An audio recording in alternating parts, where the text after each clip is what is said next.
Yo, yo, yo, what is good? I'm Jake from Come Hang Out. We're doing some more post recording commentary of arena matches. We're in timeless format. We're playing our zoo deck, and as you will soon see, our opponent is also on zoo. Their zoo is I believe significantly more standard than ours. It's on fetch lands. We don't have fetch lands at this point. It is on Bowmasters, which, as you will see in a little bit, that's going to put in some work against us. They managed to drop the turn 1 Ragavan, but we do have the answer for it, fortunately. As we mentioned before, we're not quite the standard zoo lists, as we are running Lightning Helix and a few other tech pieces. You see at the far right of my hand the Night of Autumn, too. I don't believe that's in a lot of standard ones. They drop a second Ragavan down. They dash it, in fact, so they're going to be able to generate a treasure off of that. We draw the Minsc and Boo on the following turn, play a Forest, and jam out a Brawler. Brawler is a nice card, and we're kind of wishing that that Lightning Helix was actually a Lightning Bolt, but unfortunately for us, we're not going to be able to play it in response to anything. Not that it would be able to answer that thing that they just played, the Kavu. Uh, Territorial Kavu is very scary. You may have noticed that they're on full domain. We're 3/5 of the way there, and we're stuck on 3/5 for a while. Yeah. They, again, because they're on fetch lands, and maybe just a few lucky draws, they establish full domain way more quickly than we are able to. But that's fine, because we have our own Territorial Kavu. It's going to be a 3/3 as opposed to their 5/5. But we have two bodies, and they have one body. But that's about to change when the Bowmasters come down. Bowmasters, as I believe I mentioned, is going to put in a fair bit of work against us.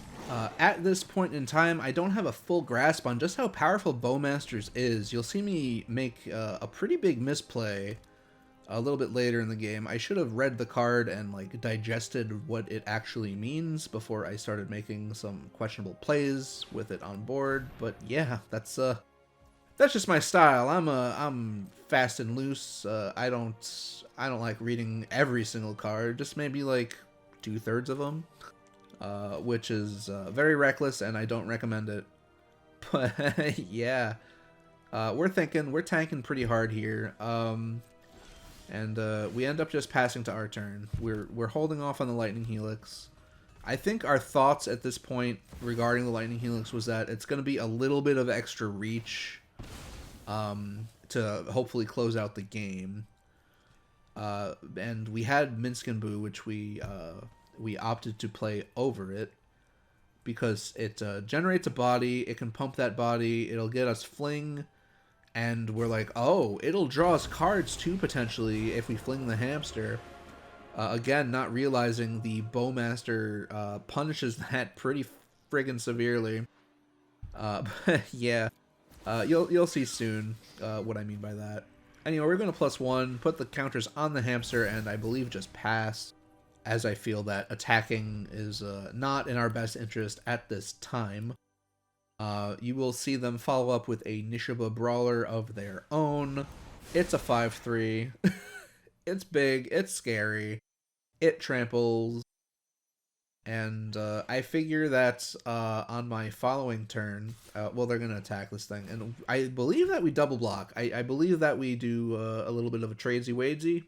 I figure this was a good play because they can only actually kill one of my two creatures with their one. So it's not exactly a 2-for-1, but they do have, I believe it was the shock to finish off the Nishiba Brawler that did survive the combat. In any case, our Minsc and Boo is safe for the time being. They're going to play a Windswept Heath and pass to our turn.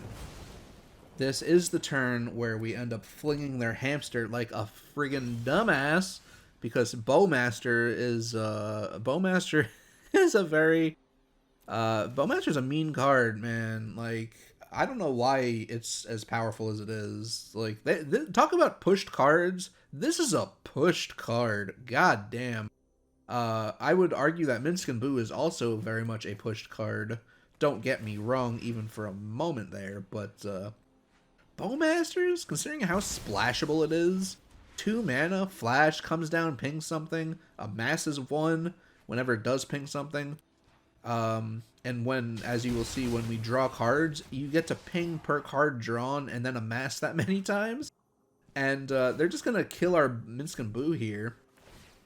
As well as do some damage to us, I believe.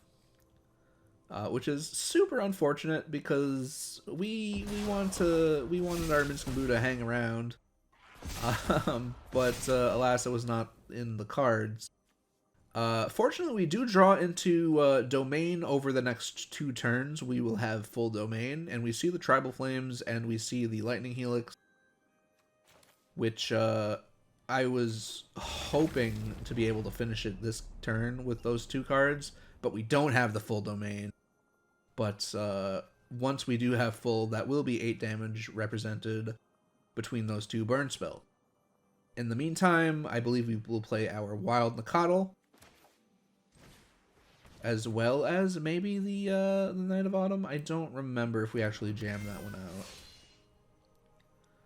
I assume that we do because we want bodies on board for a little bit of additional pressure, as well as potential blockers, because they could have a lot of burn of their own. Tribal Flames, like 2 mana for 5 damage is not anything to sneeze at. We're gonna put counters on this thing. I was debating on gaining the life, but we did opt to put the counters on it because 4 is a big number when they're at 8. That's half their life total, and we can push through for a lot of damage. But yeah, I noticed that between I think we came across another Zoo player, and they also had Jegantha as a companion. We need to read what that card actually does, because it seems to be a common thread between Zoo decks.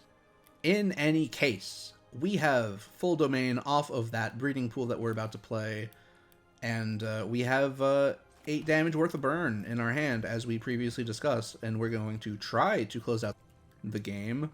As you will see momentarily, however, they do run that counterspell with Ferocious. It's a Force Spike unless they have a Ferocious creature, which is something with 4 or greater, I believe, and then it's just a counterspell for 1. We jammed the Lightning Helix, and here it is. Here is whatever that's called. I don't remember what it's called, and I can't read it in my preview window in the editing software I'm using.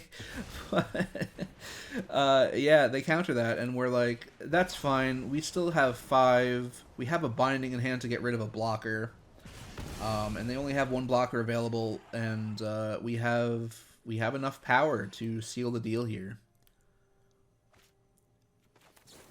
We probably should have attacked first. Well, no, because if we attacked first, they could have declared blockers, was my line of thinking.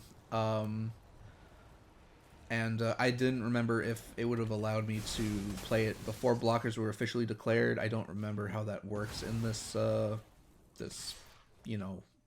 game. But yeah, we got through, we pushed through for the final bits of damage, and we take that one. GG, friendo. But yeah, I've been Jake, playing some Arena, some Timeless, post-recording commentary. You can expect to see some more of this format, as well as my standard format of doing things. I think we're still going to primarily stick with Historic, but every so often I'll do some Timeless in this particular format. I know Tyree will continue doing his Timeless vids as well. But yeah, have a great day, folks, and thank you for joining us. Yeah, until next time.